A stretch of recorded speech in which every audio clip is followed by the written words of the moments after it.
time we have been trying to organize this visit, and it has been postponed for COVID. I have a very long introduction because your your experience is huge, and I couldn't keep everything in my mind. The colloquium of today will be about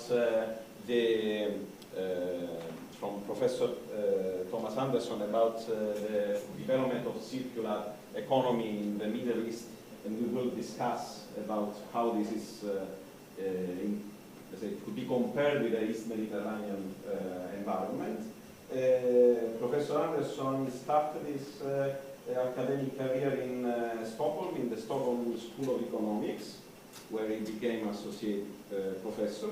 Then he was director of the International Research Program of the Industrial Institute of Social and Economic Research in Stockholm. And then he went to serve the Swedish government as assistant of the Undersecretary of the Ministry of Industry and Commerce. Then in the European Union he was the representative of Sweden in the Directorate General of Industry. And finally, for 6 years, he was the Deputy Director of Science, Technology and Industry at the OECD in Paris, working on the jobs study and OECD growth project, and connecting with the World Bank addressing the development of knowledge-based economies. He became full professor in industrial organization and international economics in the John Dean University in Sweden, where he was the president from 2004 to 2009. Today, he's the CEO of the Organization for Quality and Innovation Strategies in Muscat, in Oman, and chairman of a think tank, the International Organization for Knowledge Economy and Enterprise Development in Malmö, Sweden. He's visiting fellow in many universities, a member of the Royal Swedish Academy of Engineering and Sciences, and now it's also a friend of the Cyprus Institute, and we are very happy to have him here today. Thomas, I think that more than this,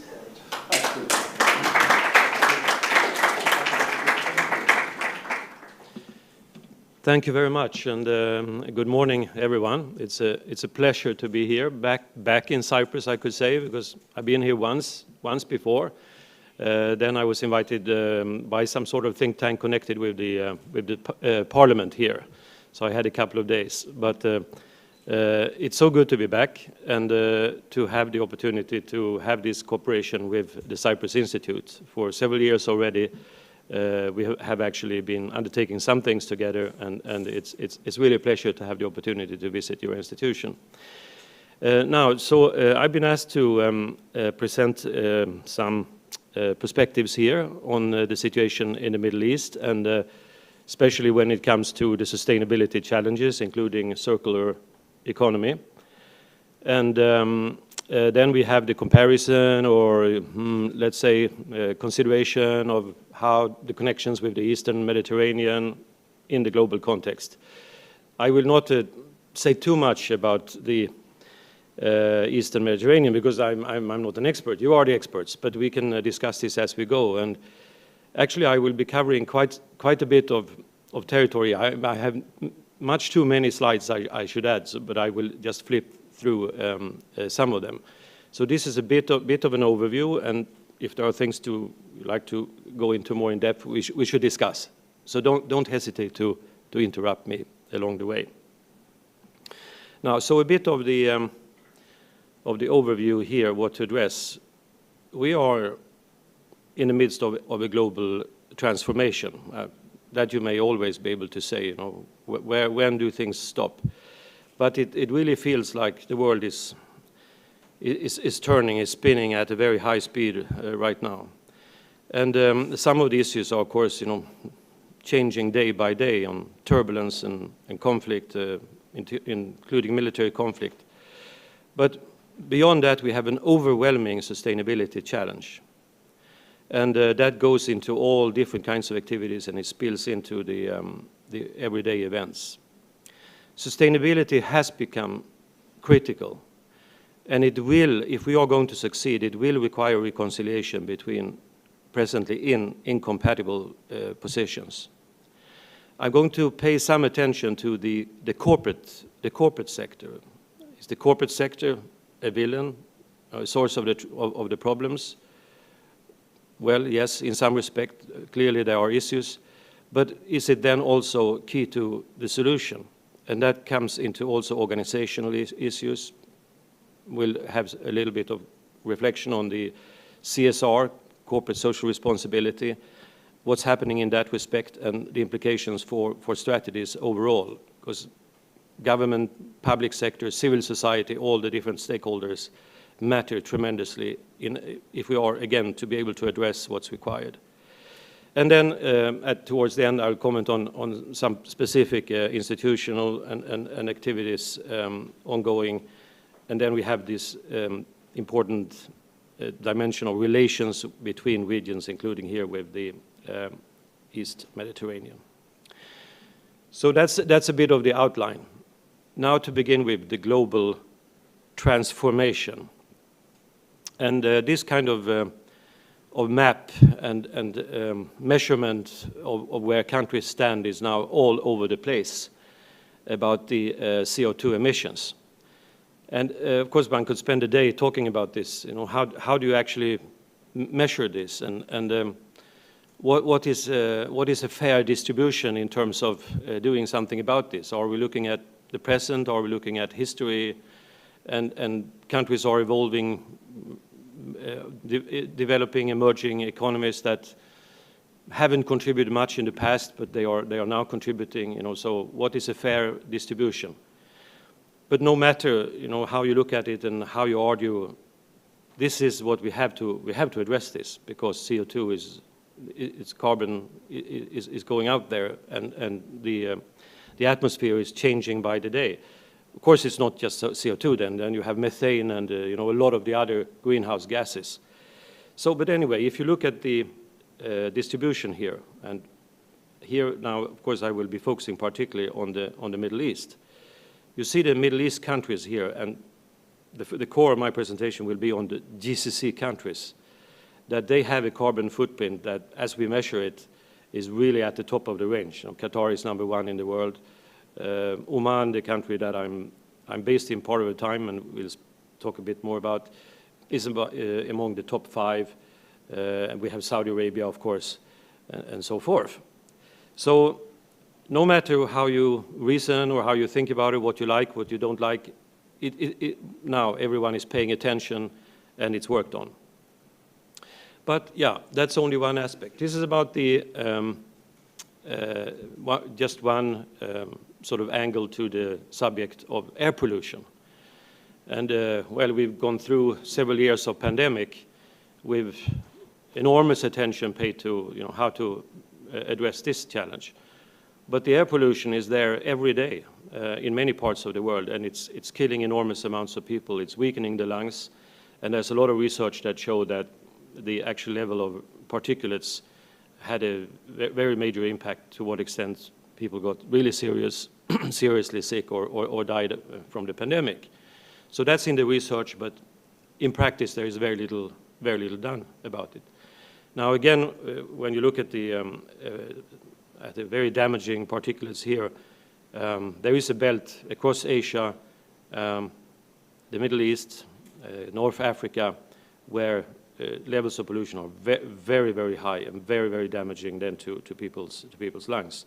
Here in the Eastern Mediterranean, it's in Cyprus and so on, it's not that bad. And on top of that, with the Cyprus Institute, you have some real good measurement of the situation. All right. Now, there are many different aspects to sustainability, and some of them have to do with the life cycle of products and waste. And no chance here to go through everything, but just a couple of snapshots. E-waste is viewed increasingly as a source of value if you sort of recover and reuse the metals here. And only about 20% of the e-waste is actually reused globally. if you take a region like the Middle East, where you can see here again, rates of generation of e-waste are now very high. They are as high as basically anywhere else. But there is no separation of the waste hardly at all, and there is no reuse. There is no way you can go and hand in your batteries, for instance, and so on. It's just not happening. It's going to landfills, as we will come back to. This is another aspect here, solid waste per person. And it's pretty high, and it's growing worldwide. Then there are many other particular kinds of waste. You can take food waste, for instance, very, very high in the Middle East, partly for cultural reasons. There is still this habit, you think you have to serve a lot more food than you're going to eat. Look at the construction sector, which also in the case of the Middle East is extremely expansive. And there is a lot of waste, and there is no recovery. So waste levels on the whole, if you look at the GCC and you compare with the European Union, there are significant differences between areas, but on the whole, the waste levels are now comparable. But in Northern Europe, there might be some 40 to 50% actually of recovery and reuse of different kinds of waste. In the Middle East, it's rather 5, maybe in some cases up to 10%. So there is a very stark difference. There is an agenda here that's not been addressed yet. That's the point, and we're coming back to it. But all this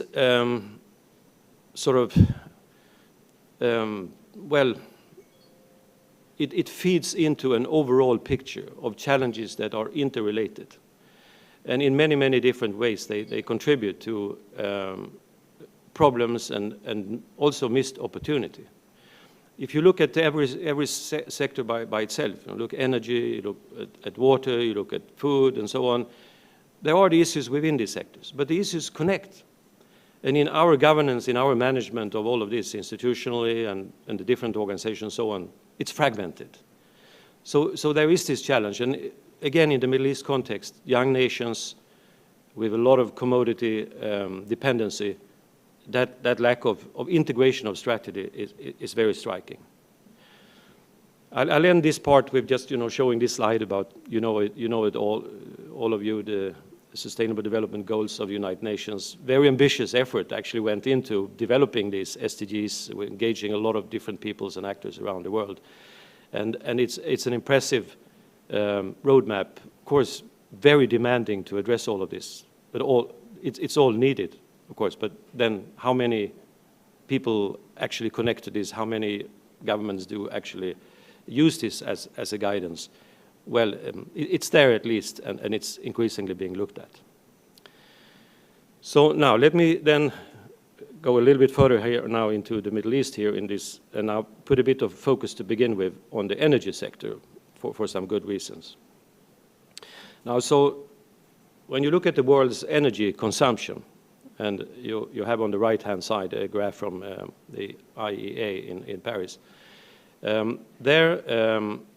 It's still, of course, a massive dominance of fossil fuels. You see coal, which is a highly polluting and not very effective source of energy, still being, by far the world's largest source of energy.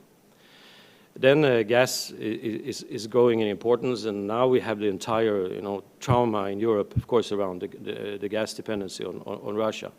And then there is oil, which is not just, of a single kind of quality. There are very, very different kinds of quality when it comes to oil, and very, very different costs in terms of, and also environmental implications of getting the oil out. And then you have the renewable energy that is now still at a modest level, but growing very fast. So over the past year, about 90% of the added capacity of energy in the world was actually in renewable. And it's not just developed countries anymore. It's going much more broader. And the estimation has been that by 2025, renewable energy would overtake coal as the largest source of energy worldwide. But then each region has its own set of issues and opportunities when it comes to energy. And here I'm just vaguely aware of the challenges in the Eastern Mediterranean with the gas reserves that you have, but the political complications with Turkey, with Egypt, with Libya, and so forth, and the Cyprus being locked in the center of this, and all these resources being there.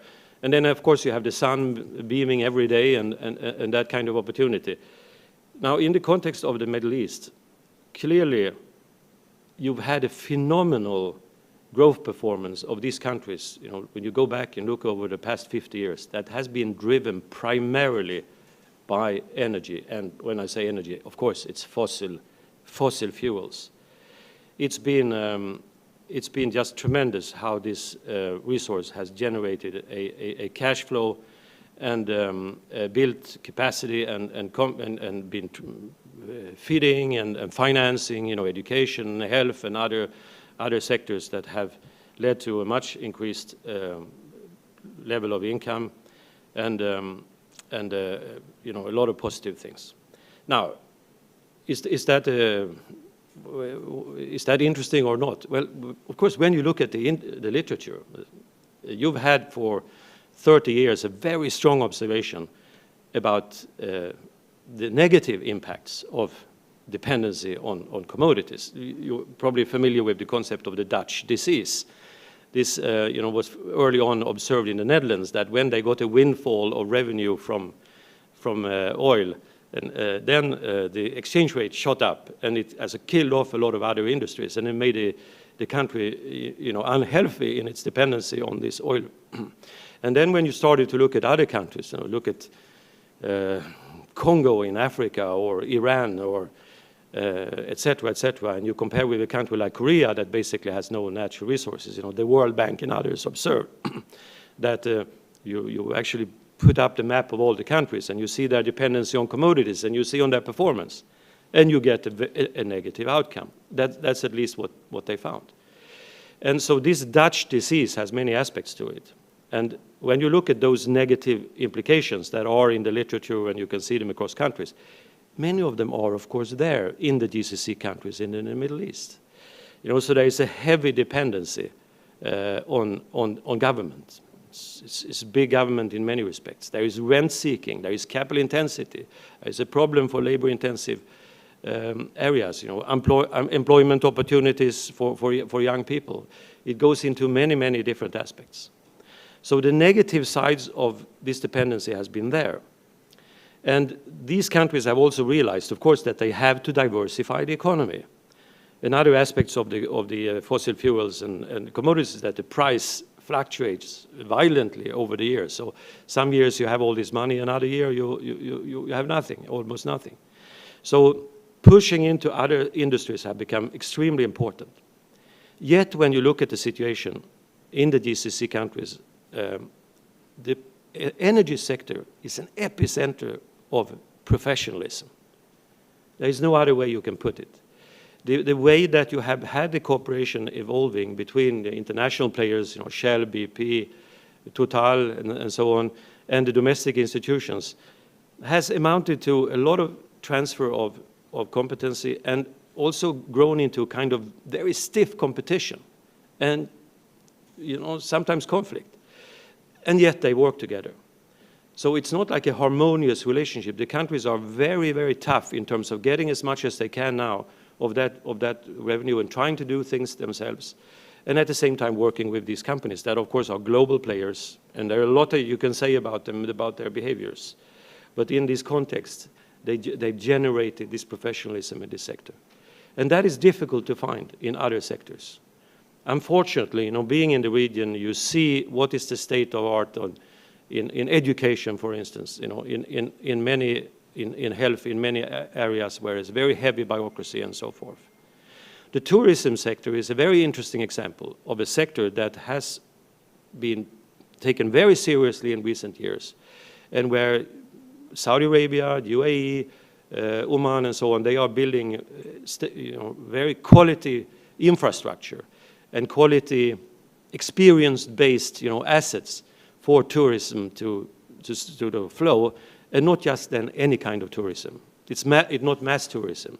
UAE might be a bit of an exception, but the other countries, are looking more for the quality and to use tourism to strengthen the quality of cultural assets and environmental, the turtles, beaches, the rainforest, in the wadis along with the mountain areas and so on, to try to get tourism to take advantage, but preserve these assets.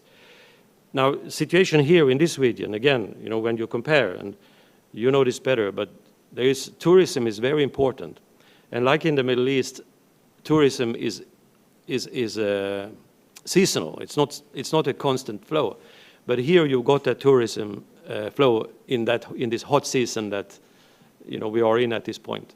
In the Middle East, you're getting the tourism in the winter because it's too hot. Nobody's flying there now. Everybody's going out.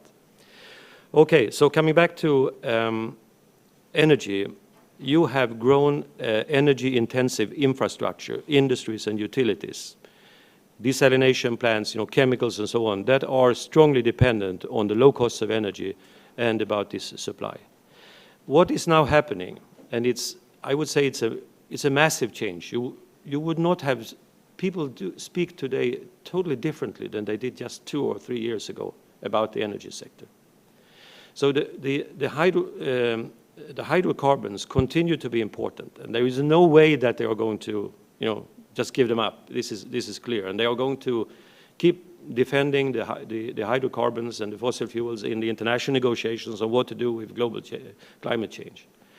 But there are changes going on both within the hydrocarbon sector and with regard to renewables. And this is now generating a lot of investment and a lot of attention, and the sustainability discussion is very intensive in this. So just in short, when it comes to the hydrocarbon, there is the upstream. In oil fields, there is enhanced oil recovery and a lot of issues there with water, produced water and so on. There is the downstream where you try to really get the higher value added, for chemical industry and in many other respects. And then there are the distribution aspects of the energy system, which I may skip that slide and go to this. You look at the grid development in a country like Oman. You have a grid, you see on the left here, developed for an interlinked energy consumption and production here, which is also connected with other GCC countries, covering the northern part of the country. And then there is a bit in the south. But big parts of the country are still not connected with the grid. And moreover, the grid is not efficient in the way that you've got regulations and conditions that allow you, if you put the solar on your rooftop and so on, during the peak time, you provide the energy to the grid and you get compensation, and then you have to take from the grid. It's not, that pricing mechanism is not in place. It's very odd that given all that capacity that is there and all that concern with the sector, and now the strong push to renewables, you're going to have 30% of renewable covering of your total consumption within not that many years. That despite this, they're not getting these kind of basics in place.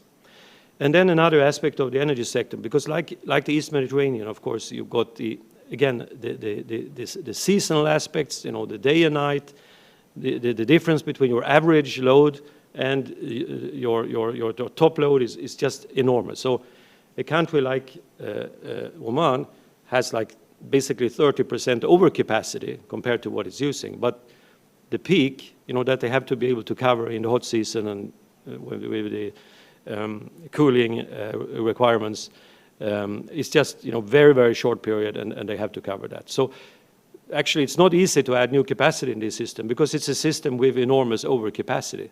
And despite that, they are now really going for big-scale solar, although they're not putting the basic requirements still in place.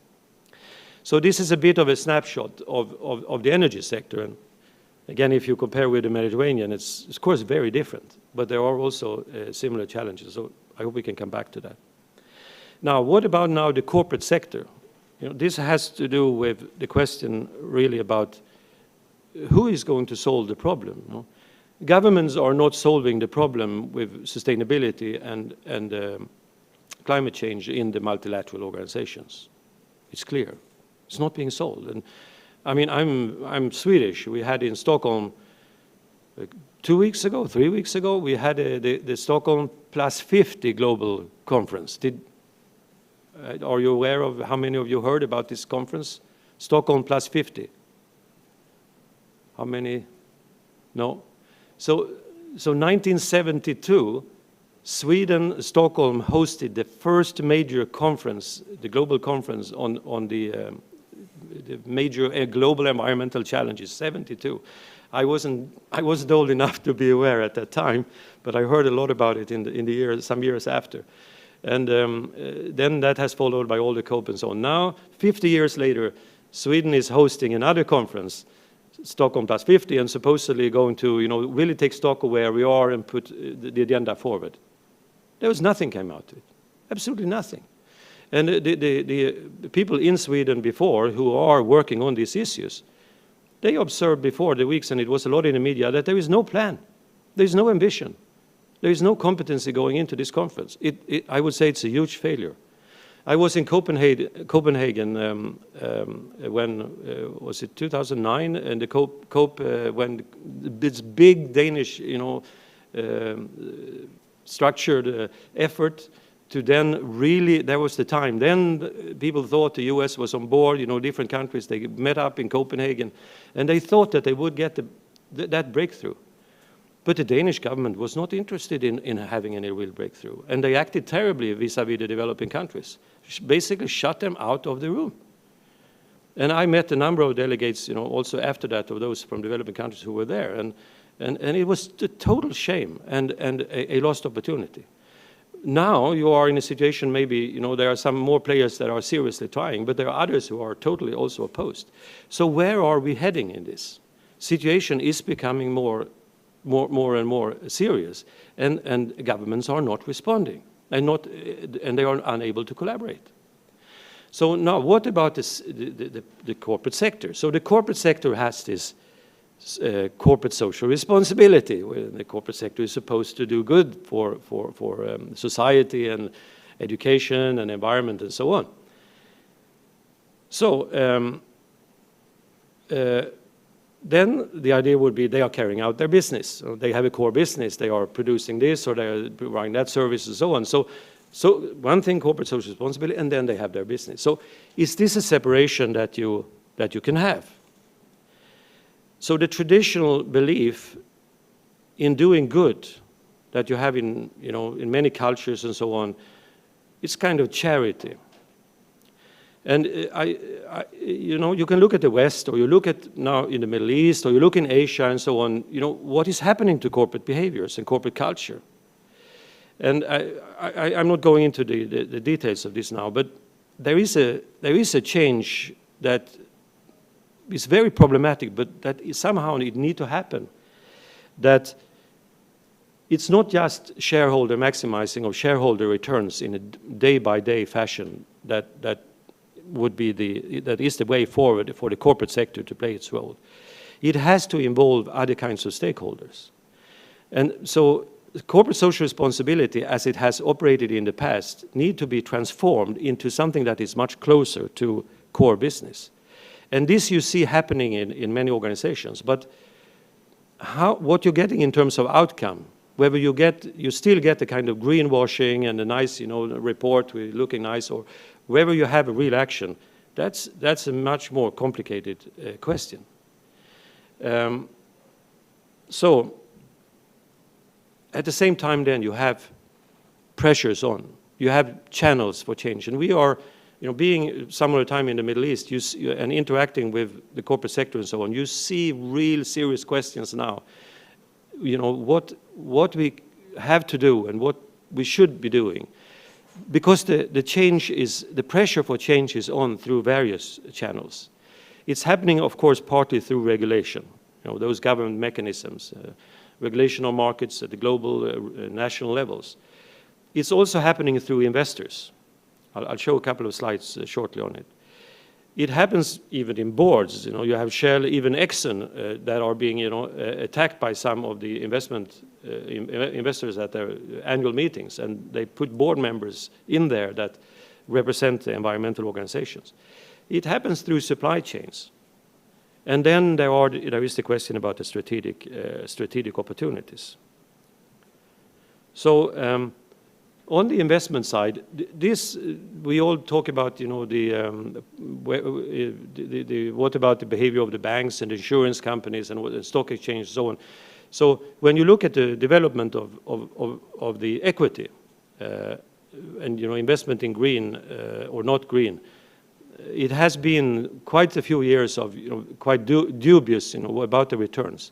But today, this is information provided by venture capital firms and other actors that are in this kind of, you know, business.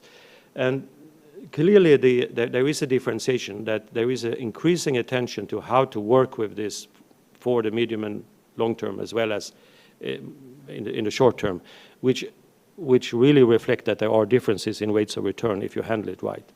And there is a systematic impact on capital costs for firms, not only in developed countries, but also in emerging economies now, that is connected to ESG investment, environment, society, and governance, as this is refers to, ESG. And there is a lot of money going into companies now starting to sort of review their organization and then make adjustments and be able to comply with various levels of ESG to be able to go to investors and claim we fulfill this and this, and we have the right to those and those conditions. So it has a real impact.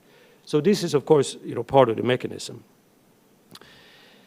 Now, there are other ways of combating climate change, that other kinds of mechanisms for funding that are still evolving, and there are many questions about, you know, how effective are they and so on. But and I would say still, you know, there is under awareness, and there is still more work required to get this, you know, fully fixed. But the instruments are taking shapes.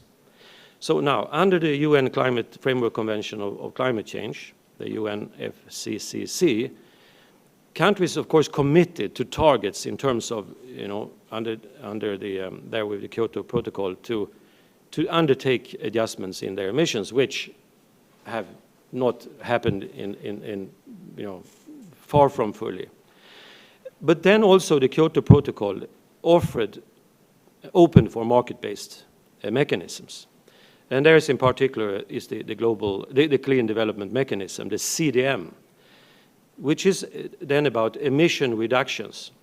It's both about companies that are emitting and cutting down on their emissions, and it is for other kinds of efforts where you actually absorb, you know, like planting trees or other kinds of, you know, biomass, or even you could store maybe in rocks and so on, that you take carbon out of the atmosphere, and that you can trade the cutting in emissions, you know, taking out, and you can trade it against those that continue to commit. And of course, the advantage of the market-based instruments is the efficiency. Moreover, if you get the market to work out, that you can take out the carbon or reduce the carbon where the cost is the least. You know, that is what the market would be settling. And then there are the you know, all the mechanisms around that. The CDM. I'm not going to go into, you know, all the details about this, but the CDM opened for that exchange between developed and developing and emerging economies, so that you would be able to have this trading globally and not just within countries or within Europe, etc. Now, so where are we then on the carbon prices and about this market? Well, so if you look at the European market, on to the right here, you see a price increase. This was between up to November 21, and you have the Glasgow, what happened around the Glasgow event. For Glasgow, the objective of some European countries and non-governmental green organizations was to get to a unified price for carbon worldwide at $100 per ton. This is a strong effort and push in Glasgow to get this to happen. Now, the price then shot up to around 70 at that time, on average, in a European market. And that was an increase from less than 30 at the beginning of that year. So that is a very big increase when you look at it over such a short time, if it would be in the stock exchange or whatever. And the turnover at the end for 2021 in this market in Europe was about 270 billion euros. So that market has become very significant. But now, when you look at it globally, you see a lot of different markets, and you see where is the price in these markets. In some cases, we're talking about just a few US dollars per ton. In other cases, it could be like 5 or 10 or 15 or whatever. So it's a totally fragmented market.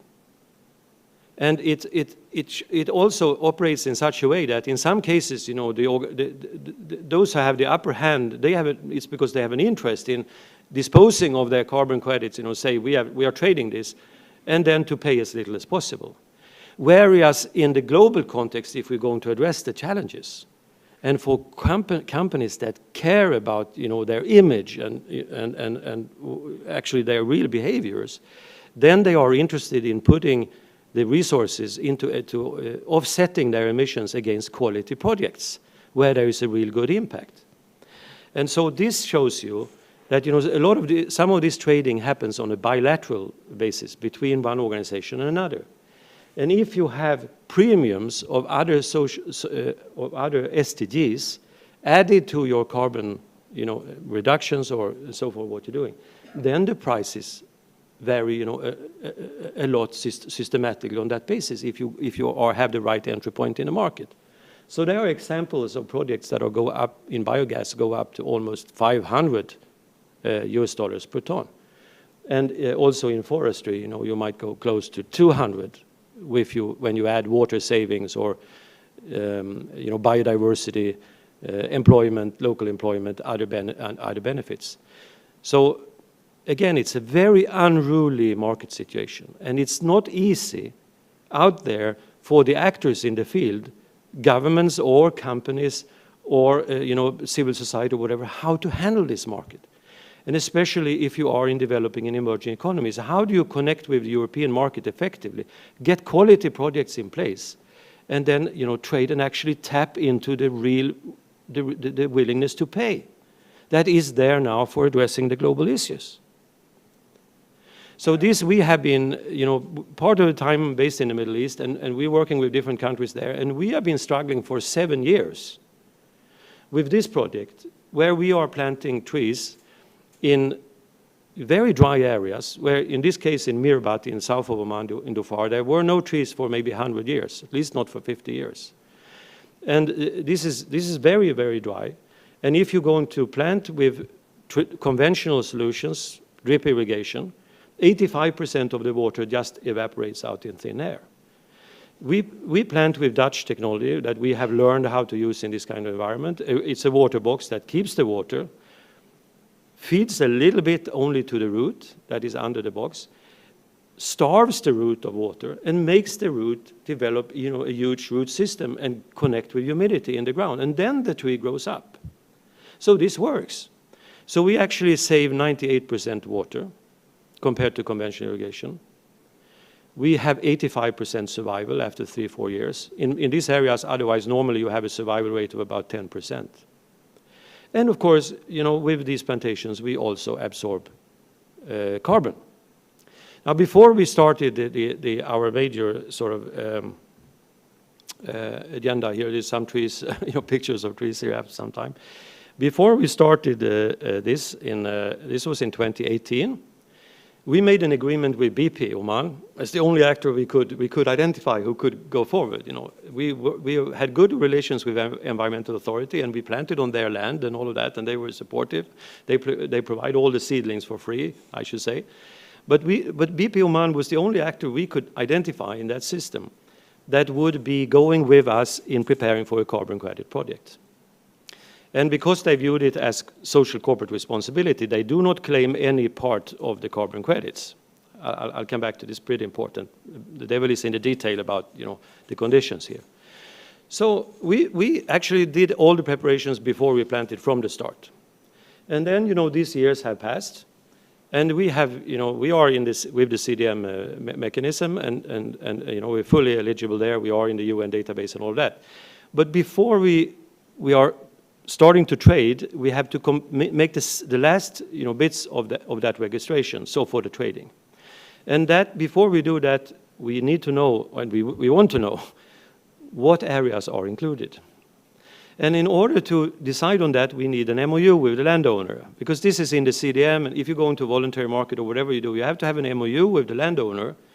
It's not legally binding even, but it has to be signed saying that they are not going to cut down the trees, you know, and they are going to, you know, they take this seriously and they support it in the carbon credit project.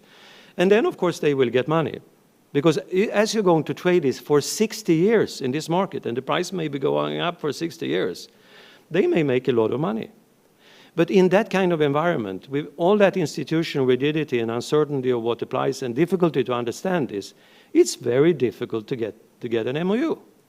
And in the beginning, also the national authority that should then also preferably give a non-objection letter, they were also very confused. So it was very hard to get it from. They are now fully on board, however, so that is not a problem.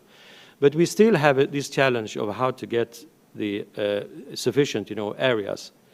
But very interestingly, I don't want to say, don't want to spend too much time on this, but, you know, interestingly, the government has become very active gradually during our discourse. So they have started to say we're going to plant 10 million trees.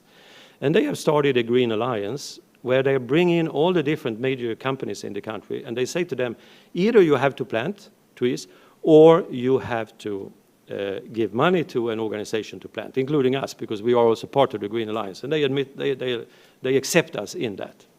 So we are trying at the stage of getting a major breakthrough, to get big areas included and try to get this to happen through with carbon trading and all the other benefits, of course, that you get from planting trees. And we are planting native, you know, fantastic Omani species of all kinds. That are many of them threatened, and they are not used, you know, to generate all the benefits that you can. But here you can, so you can get all that on top. Just one example of another country, Ethiopia. According to the World Economic Forum, they set a world record in 2019 by planting 350 million trees in one day. How is that possible? I have absolutely no idea. But, you know, I know that they had a huge thing across the whole country, and they had people go out, and so some people maybe planted 100 trees that day or whatever. It was a really big national moment. And this project is connected with the voluntary markets for carbon trading. So it is supported by carbon credits, but I don't know exactly what kind of price they're getting. This is another product, you know, a project. This is mangroves. So, you know, in the past, the wetlands and the mangroves, and you mentioned about the in the underwater, yes, yeah, the seagrass, and you know there are these kinds of products. They have, of course, generated enormous environmental benefit, you know, not least, you know, for the baby fish. And we are suffering, you know, seriously from the destruction of our oceans. Oman is a country that still has a lot of fishery and natural, traditional fishery. But these areas are disappearing. And then, you know, that baby fish, you know, has nowhere to go, to grow. So now there is a big, in the context of climate change and, you know, the commitments that countries there have to make to deal with that carbon footprint that I showed before. And they are taking it very seriously now suddenly. So they have declared that they are going to plant 45,000 hectares of mangroves along the coastline of Oman. Oman has a coastline against the Indian Ocean, about 3,000 kilometers. And a lot of this had these wetlands and things before. Now there's very little left, although there are some extremely precious areas, like Bar al-Hikman, one of the most valuable resting grounds for migrating birds in the world, where they come from Europe, they come from Asia, West Asia, and, you know, from the east, and they migrate there, and then they go further on to Africa. It's along the coastline, and there are these things around. And it's still untouched, although there are a lot of discussion about developing it. So along the coastline now, they have identified 45,000 hectares. So now, if you're going to plant mangroves, first of all, mangroves then are very, very valuable for the environment and in many ways, for the fish and so on. But they're also very sensitive to the conditions. You have to have tide and the right conditions. So if you're going to plant mangroves, you have to create lagoons. So now this shows you a little bit of, there's a root system. Also, I should say, there is a special pricing mechanism for mangroves in the global carbon credit projects, which is higher than for normal trees because of all these other benefits. So when you're going to have lagoons, you have to create an inlet from the ocean. And then you can, build a system like that. And then it's very important here with the topography, what is the height? You have to start moving sand, moving soil. And if it's more than 3 meters, you can't, because it gets too costly and difficult. And then, you may need equipment like this. So, since we have a very good relationship with the environmental authority, and then His Excellency, he says, we're going to plant 45,000 hectares. So I'm sitting with the person who is responsible in EA. And he's just scratching his head and saying, how am I going to build the lagoons? And His Excellency says, I'm going to get carbon credits. I have a Swiss bank, he says. The Swiss bank has promised 80 million euros for us to do this project. We have to do it. He said, I have no idea. So what do you do in this situation? So what we did, we connected with DEME, which is a Belgian company, the world's biggest dredging company, because we know them from the past. They have a green DEME. And then they're working with the weather makers in the Netherlands that Fabio knows well. And so we created a consortium around that, and now a pre-feasibility study has been done, and the different areas have been rated and ranked by them, and they have the equipment, they can do this. And the point here I want to get to, what they say is they don't care about the funding even, because the funding will be available. If you can just get the signatures to do this project, and settle with the Ministry of Housing that the land is available, and the Ministry of Defense doesn't block their areas, and this and that and this and that, and you get the signatures on paper, the funding is available. Because the mechanisms are there. We already talked about green investment, ESG investment, the carbon credits. It's all there. It's a non-issue.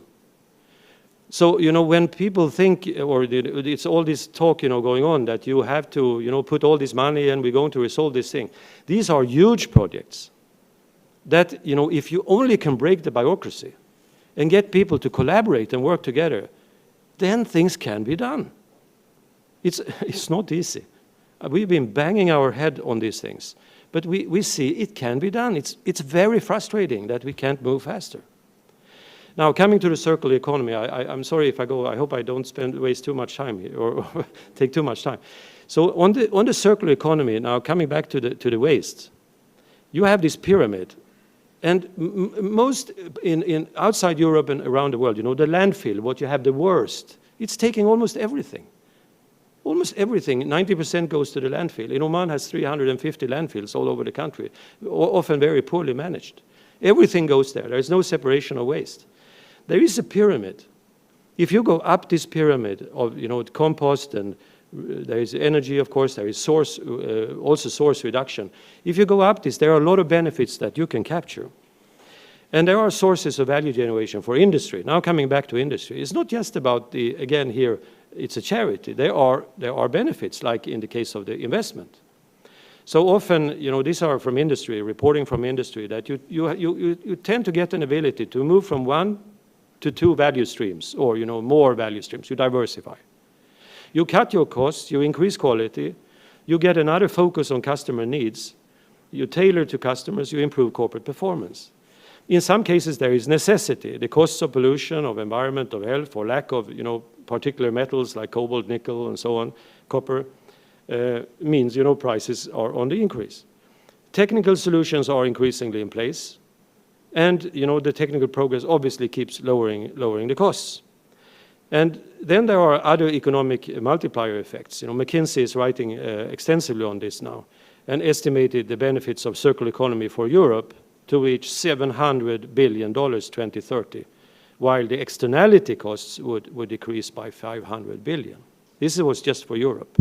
But if you look at the Middle East, where basically nothing is being done, you know, the benefits proportionally are much higher. And then there is the ESG compliance and all that we already talked about.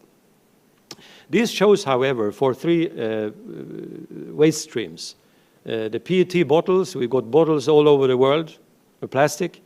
And then the waste tires that, you know, sitting in Oman, there's 45,000 tons just sitting and it's going by the day. Electronic waste, which you mentioned about the batteries and all of that. For each of those waste streams, you know, McKinsey estimates, you know, if you do it, you know, small scale, you know, part way, simple solutions, or you go, you know, you scale it up, you use more advanced solutions, what happens to the economic benefits?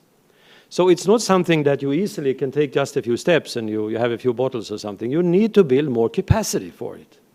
And that may take also research and different actors working together. And then you might be able to transform old waste into new products in many, many different areas. This is coming from a Dutch company on what you may do to recycle the PET plastics. So we have like a vision we're working on now to have like an institute for the GCC countries, not just for Oman, because you need the critical mass. It's better to take advantage of the critical mass of the region together. And link it between academia and industry, but has it very action-oriented and very much pulled by the industry side, and to be able to show along the way about the benefits.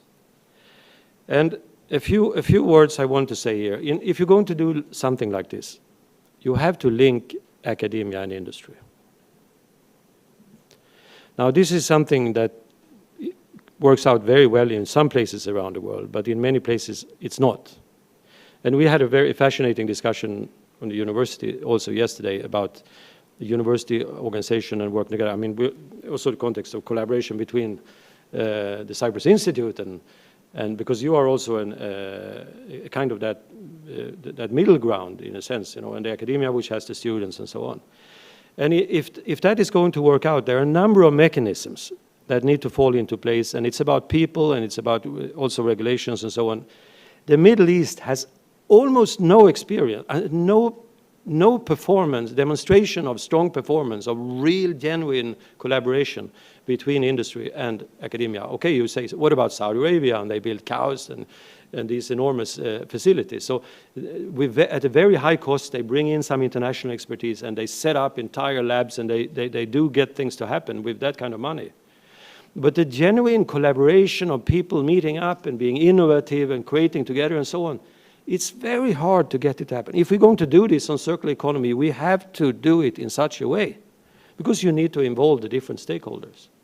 The university, you're aware of the knowledge triangle. The university tends to be very much, in a way, you know, one-dimensional like education and one-dimensional on research, and then there is this problematic. But a university, of course, need to and can do so much more, I should say. If I can pull, you know, on all of these very highly complementary activities to get strong output in all directions, and this is what you want. And you want startup activity. You need to show the industry spin-offs, you know, work with industry as mentors and early investors and having a right of first refusal for projects. And we have a long list of, you know, activities that can be done. We have entrepreneurs and there are interested companies. Then the laboratory facilities. This Cyprus Institute knows very well, and it's fantastic to see the laboratory environment that you create in complementary activities. In here, we're looking at also what are the sort of key hubs in terms of activity around labs that could help fuel this kind of mechanism. Some of these already exist, but they are like with institutions that will be connected with. And then training. For training here, it's because there is no competency basically in the Middle East. I mean, it's just not there. There are no programs for circular economy or, you know, these things. So you would like to build early on capacity building in terms of training that you connect with specific niches. So here we have lined up Wageningen University in the Netherlands. They are #1 in the world in agri-tech. And they don't have anything in the Middle East when it comes to post-harvest. They have greenhouses and so on. So they are very interested in establishing and for the GCC area. We have Industry 4.3, 3D printing and circularity. So there we have TU Delft, and there is Sohar Port, and Sohar University there has already 3D prints, labs, but there is nobody there. But they have the labs. Water crisis management, TU Delft again, and some other actors. We have translational research management with Aalborg University in Denmark. It's #6 in the world on SDGs. And then we have a particular effort on circular economy design and innovation with companies. And there we with a Portuguese group that we know pretty well. So the idea here is when we go into the fall and early next year, we will do experimental training activity very close to the companies and involving industry in the setup that we have now. This is the plan. Okay, I'm approaching there now. I want to just flag a few activities. This is the Urbanat project, where Cyprus Institute is the observer, and we had a fantastic telco meeting online during the corona that was very, very impressive for the presentations from Cyprus Institute on this, and you saw also the kinds of actors in this network, which is I think evolving very well, and with practical action in cities in implementing nature-based solutions with very strong people engagement. So the co-creation by people is essential. And we have work on digital enablers in there where we look not just at the technology, but very much critically, what is the purpose, what is the method, what is the tool, and what is the content for engaging people. And these are two other recent publications by the European Union that are coming out of this agenda on nature-based solutions. But these are by task forces. So it's not just the Urbanat project, but it's a whole set of projects. But we contributed actively with chapters in this. In this one, on the technology chapter, and here on some other parts. Yeah? Okay, so now finally here, water. Water has too little of water when you look at these pictures. There is a massive challenge with having too little water. And of course, at the same time, we are getting too much water all over the place. And yet, in the past, people knew, and such a big part of their life went into organizing water. In Oman, management of water has been the formation of culture more than any other issue. And this goes, primarily, of course, managing the water in the villages. And there are still almost 3,000 functional Fallujah, the traditional water solutions you can see to the left here, active in the country, out in the country when you go there. And some of them are now actively used also to promote ecotourism. And there is one of the villages we know well there. They got the status as world tourism, world leading tourism village or something like that by the United Nations. And they went to Spain to get the prize by some director general and so on. So this has been very important culturally.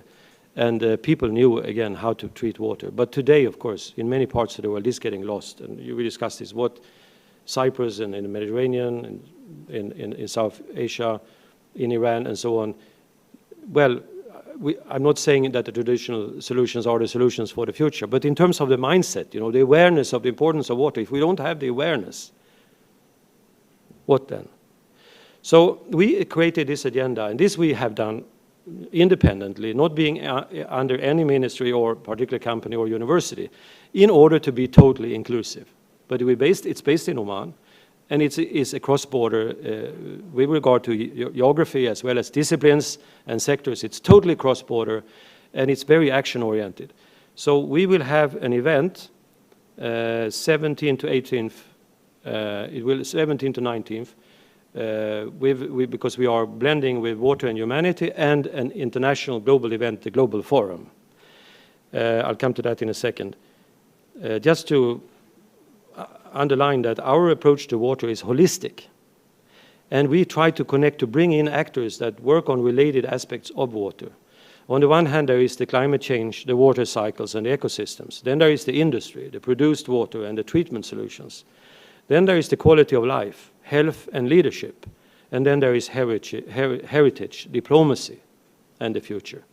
So within this program, we'll reflect these different angles, and these circles reflect specific projects which are on the table, and we're now looking for the right partners who would like to be in this event to take part. And this is just one example where I mentioned yesterday about the youth workshops on valuing water.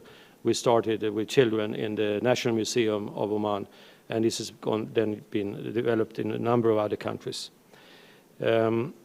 Okay, and then the Global Forum. So this will be the first meeting in the Middle East of this. This is it's an international think tank, and it's an annual meeting. It has a follower community, which is not just government, not just academia, but also, you know, the business and civil society. And these have been going around for 30 years to other places. So there's a chance to bring them there and take the opportunity also then to connect with sustainability and the issues of commodities and the perspectives in Asia and so on. And I think the Omani location is interesting because it is in the Middle East, but it has its face to Asia and Africa and Europe, and we need to work together. So I'll stop there and see comments.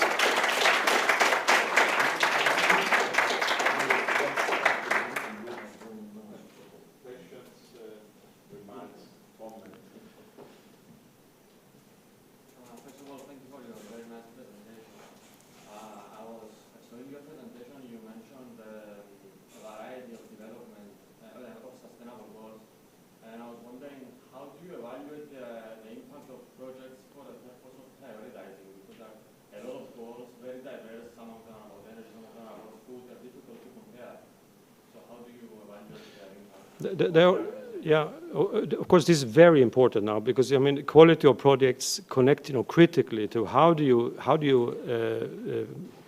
measure, how do you validate, how do then you report all of that. Now there is a service community. Even in Oman, there are several companies that are specialized in assisting others, of, you know, and connecting to the SDGs and measuring it and translating it and communicating it. So this is an industry. This is, I can't give you just one answer like that. This can be done, and the tools are there, and this is growing. This is part of the maturing of this whole field, that you mature those instruments, and you get a service industry that is effective. Is there some sort of common metric, for example, like dollar saved or life saved, or is that a common metric for all of you? Yes, of course. I mean, of course, this goes beyond the cost-benefit analysis. It goes into many more different kinds of measures. It's very hard for me to give you a specific answer. But I can say there is one Danish company, I know, a small company, that is built a huge network internationally, and it has a speciality of, you know, working with others in improving the methodology, and, you know, how do we report it in, you know, different kinds of contexts. A good friend of mine in Oman has a company, maybe 5 employees. He's specialized in this.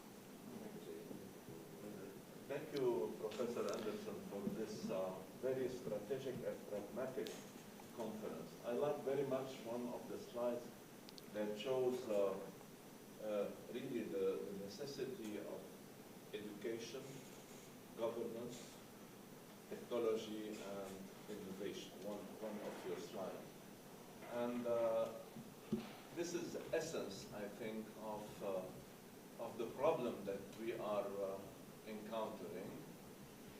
Because we are spending a lot of money from the UN agencies, and this one, yes, it's excellent.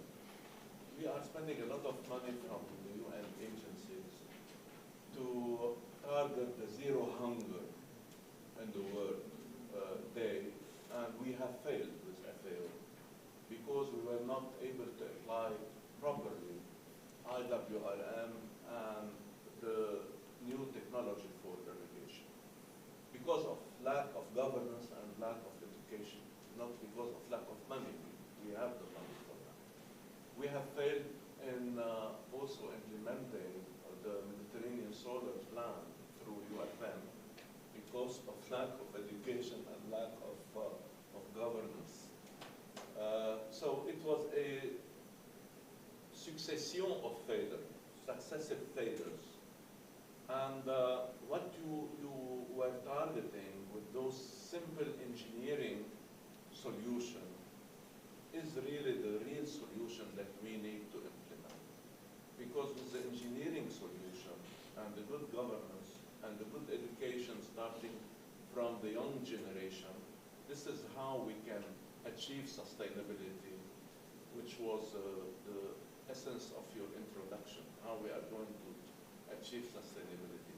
So I think that we need to push through privatization more than nationalization, because if we go always and talk to the government, there is corruption, especially in the Middle East, and there is lack of governance, and they will not be ready to implement.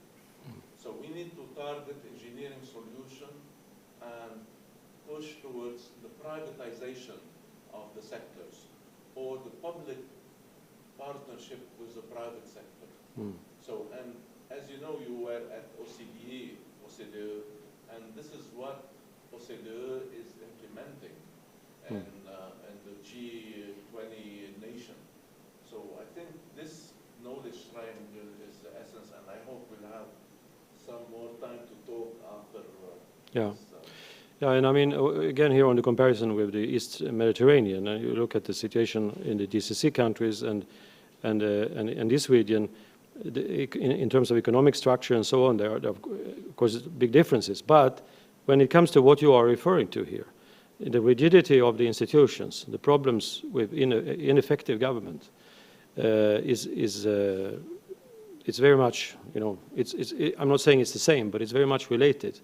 And there is too much in the GCC. At least they know there's too much government. And on paper, you know, and actually when you look at the energy sector, there was a very big privatization process. They have actually privatized much of the energy system, although the government, you know, remains very active in some respects. But just to add to that, again, I really want to stress that when in energy, the experience that these countries have, it's built a lot of professionalism that they also use for regulatory reform. Whereas in many other sectors, it's just not happening. So how to build that capacity and that competency to manage what you're saying? Yes, maybe this we have to start here. Yeah. And then, Professor Anderson, I go for training on another slide that you have showed about the water crisis management at Delft. So just to tell you that at UNESCO, we had, since I'm the chair of the IHP at UNESCO program, we got a resolution to create the Ecomed Academy, and it will be hosted at CYR. And this Ecomed Academy and the launching of the academy will be on the 28th of September at CYR. It targets water crisis management and training for the community, for the city, how they should be ready to face extreme events from climate change. So training also is a good platform to mix with education, because training is the same as education. Yes, various initiatives to build the capacity. Yeah, thank you. Yes? Okay, so thank you very much for my presentation. So I was just thinking about what you mentioned. You just said that about energy and climate. So I suppose you mentioned that there is this trend where the renewable source energy are becoming more than are increasing, and in the near future to overtake the coal in power generation. So I've been going through some kind of optimization models on that before. We found that the most difficult or the most difficult thing to do is to model the fundamentality of this renewable sources like wind and solar. So sometimes we need to have stable power generation. We have to have a kind of a stable economy, because we need to have this stable power generation in the sense that we need to have a generation that tends to meet the demand, and the demand sometimes for energy tends to be more stochastic. So now, if we are going to increase the renewable source energy in power generation, what is your perspective in terms of the impact on the economy? I'm very sure that it will have some positive impact in terms of the environmental perspective and also the sustainability. But what will be the impact on the economy, considering the fact that it will be having some stochasticity and to create some instability in power generation? Yeah. Okay, so of course there are many different aspects to this question. And the first thing I want to say is that, as was exemplified in this presentation, governments are still, doing a lot of things that actually hurt the financial, equation for the renewable energy. And, of course, subsidies, various kinds of subsidies to hydrocarbon is very much part of the picture. If you take Oman, you would be scared if you heard if I'm going to fill my car with petrol in Oman. It's the lowest price in the world. They keep the price very, very, very low. They have taken out the subsidies for energy in housing and in big units. They've taken totally out the subsidies, so the price have shot up, and it created an explosion in interest in installing solar energy, and it has been fundamental for that now to happen. But nevertheless, as I mentioned also about the grid, there are these kind of other things that they're not doing, and therefore the potential is not fulfilled. So, if you remove those obstacles, you are into a more fair, comparison. But then, of course, there are complications. There are transition costs. If you look at the European situation and the dependency on the gas and all the infrastructure you build, if you look at the car industry with electrification, also biofuels and so on, I mean, to be fair, there are a lot of errors made. You're ignoring a lot of environmental costs, downsides. Now we have the whole thing about the nuclear, of course. Is this a green fuel or is it not? And then it gets really difficult to evaluate the differences, and also in terms of the overall economic consequences that you're asking about, because there are, of course, also environmental and social and other externalities in the system on various sides that you don't take into account, and there are huge transition costs. So all of that makes it very complicated, and your point is very good. But having said that, there is no other way, than in going in that direction. Having said that, it's a mistake to think that the whole world is going to go out of fossil fuel just like that. And it's not even probably desirable because of all the other complications. So we have to, I think, work be mindful about the process, but still we have to be serious about getting the carbon footprint down and making that happen, because it's absolutely necessary.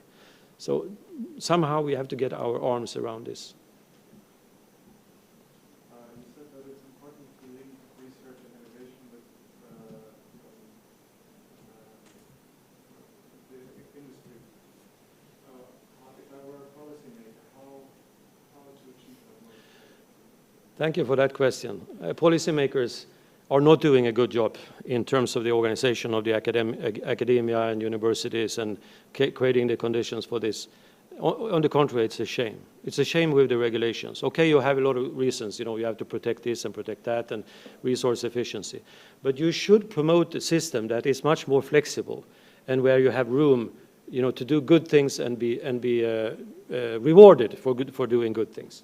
If you look at the university, so the university has in it people, people at the center with different, nice titles and positions, and then you have your professors and have various kinds of categories, and then you get status in terms of your research publications, and then education. Sometimes you looked at the good things. Sometimes people really try to avoid education, and then innovation and so forth. Not everybody is good at doing all kinds of things. Some people are just very good at education. Some people are very good at research. Some people are very good at innovation. But if you have people who are good at different things working together, so you have an institution, you have a system, and people are really good at different things, and they respect each other.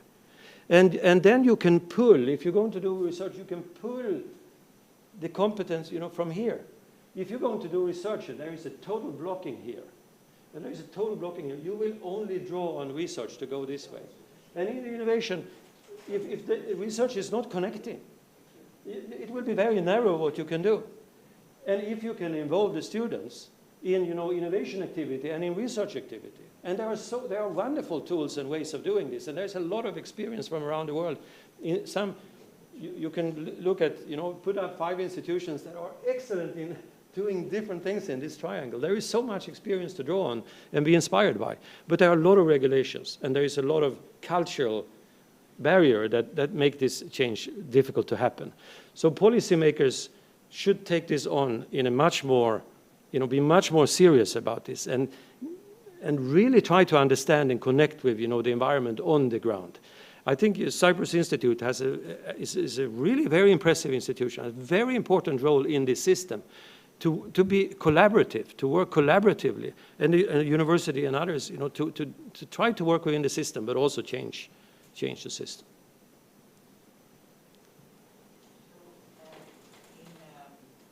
Following up on what you said, do you think that we need an orchestrator to manage all these, let's say, knowledge of triangle? Because from past and present experience, we see that we have a few examples of, let's say, actors on each, let's say, triangle that would like to work with.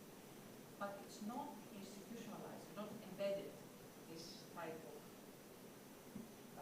culture. So, do you think that there needs to be someone, or let's say a body that could actually orchestrate and convince all these actors to work together, or say relate the activities?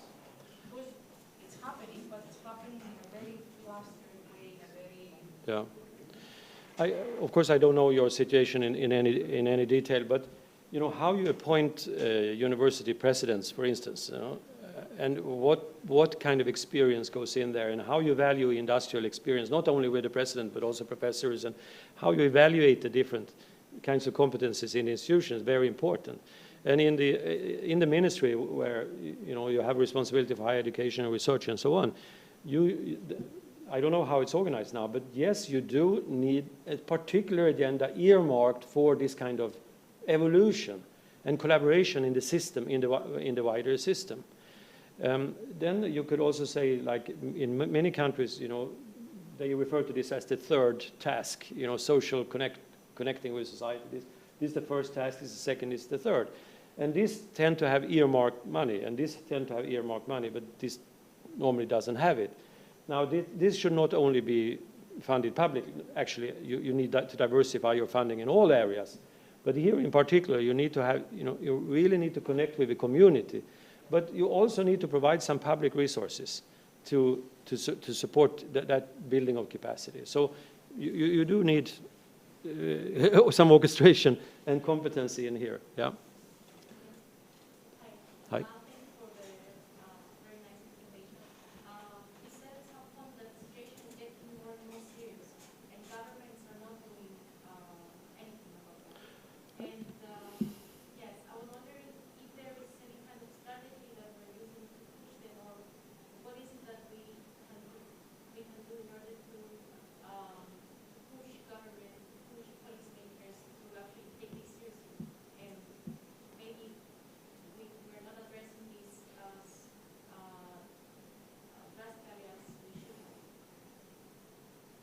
That's a tough question.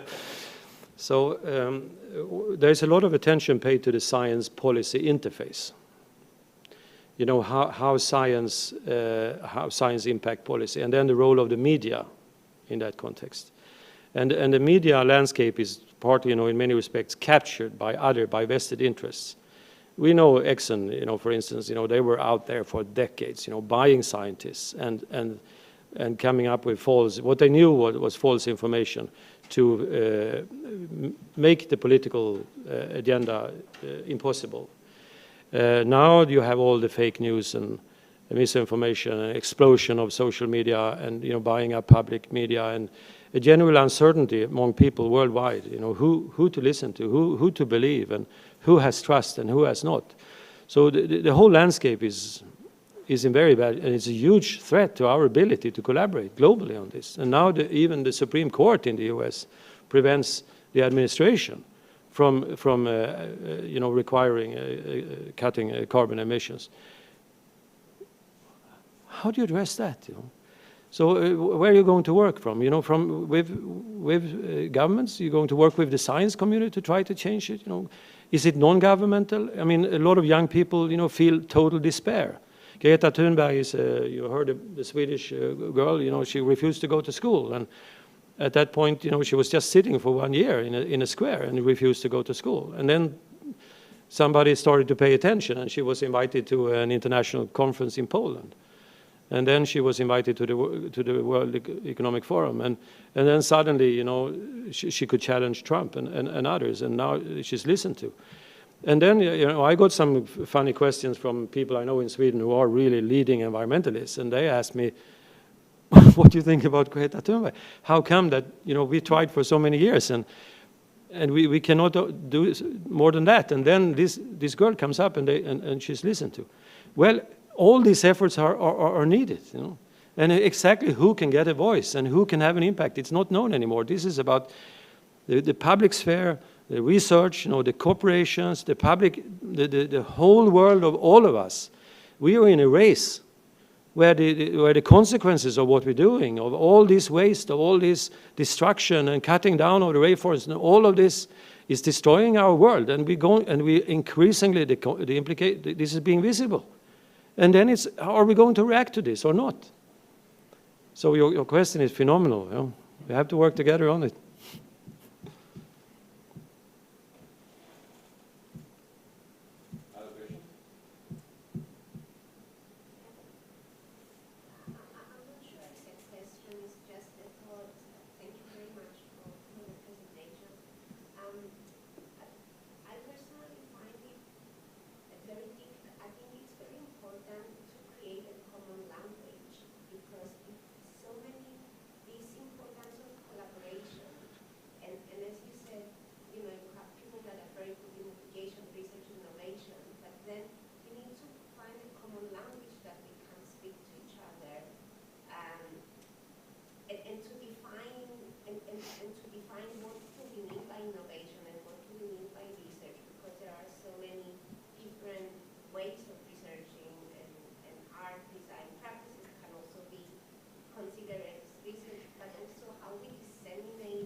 Yes, of course. A couple of points. One is that when you are working in a scientific discipline, and you know, particularly research issues, you are in a very specialized community. And this community may contain actually quite few members, and they are globally. They are all spread out. In your institution, if you're going to succeed, and you need a critical mass of relevant competences in that regard. And this is people who also share the same terms, you know, that know that language. For intradisciplinary, you know, research, or, you know, you're at the frontier, on the knowledge frontier, you will develop, you know, a lot of requirements of managing particular terminology and so on that is not generally understood. And you're in a world of particular assumptions, or, you know the whole literature, you're standing on that literature. Now, if you go to the knowledge triangle and you look at the output of the research, you need to have acceptance in your institution that you have pockets like that, you know. How much, you know, is a different thing, what kind of institution. But what's important is that you also have to have the people who connect. So in a way, it's about diversity and appreciating diversity. That means, you know, also in terms of language, that there are different languages that can be spoken. You may not understand them all, but you actually also appreciate and respect the other languages. So there is no way we can all get to a certain language, but we can work on, of course, for these kind of issues, that there is more attention paid to them and that they are communicated in such a way that we can connect to them. And again, the role of the media is very important in that, and that you educate also journalists in science and, you know, the connection to policy. Actually, one thing I could mention also to the other question, I was engaged by the Bosch Foundation about 3-4 years ago to organize a scientific mission to Iran. And there was a very high quality mission. The European, the president of the European Research Foundation joined, and you really had top academics as well as top journalists, science journalists, especially from Germany, but also some other countries. And we went for, you know, 1 week to Iran. I organized that mission with the meetings with different universities and institutions there. It was fantastic. And they produced a lot of material on the Iranian science, not putting in the politics, not covering the nuclear, of course, but, you know, other areas. And this was when Iran tried to open up. Now then later come Trump and the battle was lost for the near future. Anyway, I also wanted to show just this, the importance of mindset. Because, I mean, there are these challenges that we always meet with. And languages, you know, understanding each other is one of them. There are many, many others, of course. And we are into pressures for change. So how do we as people react when we confronted with this? So this I got from Piero Formica, by the way, this one. So there is a reactive mindset. There is a receptive one, and there is a constructive one. And whatever we do in life and whatever we meet, you know, are we defensive? And, you know, God, what am I going to do this? I'm making a mistake, can I admit it? You know, or is it, or are you just receptive, we do what we have to do? Or you can actually turn a challenge, you know, I made a mistake, and you can turn it into an opportunity. This is absolutely essential. And that comes back to the education system. It's not just about, of course, the engineering skills, it's about the soft skills and for our children. And when they are young and they're really, that's when their future is formed. And this is, I think we need much more awareness of this and find a way together to become more constructive, especially in working together across borders.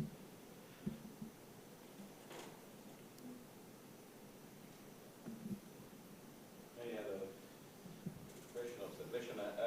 Just to, say, I think it's the perfect conclusion of yours, because this is the realm of what Antonio Gramsci was calling the optimism of the willingness against the pessimism of reason, because we have all the reason to be pessimistic, but we have to try to stay there in the green area and try to build possibilities. And when I'm talking with you, I felt that there is a space for optimism, even in talking with the devils or with the oil and gas companies, because the Stockholm the process was stopped. Clearly, we know that they stopped it in the 80s, and we stepped back. We knew already the problem in the 70s. The Charney report that did this in 1979. So what CO2 was going to make in our atmosphere is known since now more than 50, at least 40 years. But we have to try. We have to. Joseph Boyce was saying we have to plant trees. And the right way to change the world is every day you plant your trees, and you hope that the most of the people will follow and plant trees. So this is, I think, the perfect conclusion, Thomas. And it has been a pleasure to listen to you. Thank you. I think it has been a nice opportunity to connect you with the Institute. And we will be together here. There is I think something to eat and drink, so I think we will follow up with personal conversation. Thank you. Thank you.